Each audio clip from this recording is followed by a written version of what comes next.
Très vif, ça signifie très vif, tout simplement.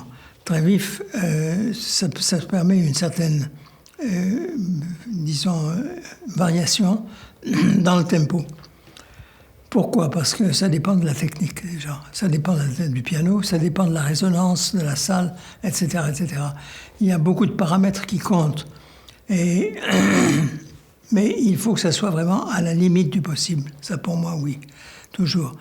La virtuosité, pour moi, ce n'est pas quelque chose qui est intéressant en soi, mais c'est intéressant dans le sens où elle frôle le danger, toujours, de la faute, de la chose qui ne peut pas continuer parce que ça va trop vite, justement.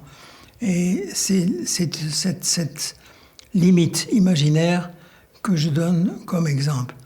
Alors, c'est Debussy, je crois, qui disait, même Schoenberg, le métronome, ça compte peut-être pour la première mesure, et encore, pas sûr.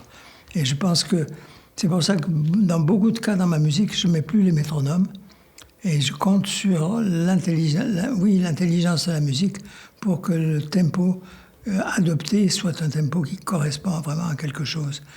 Et il y a des choses comme ça qui sont très normales. Je veux dire, les deux mesures de la fin, par exemple.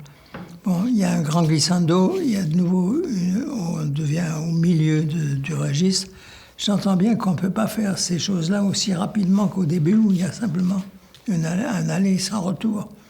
Donc, la dernière mesure peut être un peu plus lente seulement, un peu plus lourde surtout, mais je ne l'indique pas parce que c'est naturel.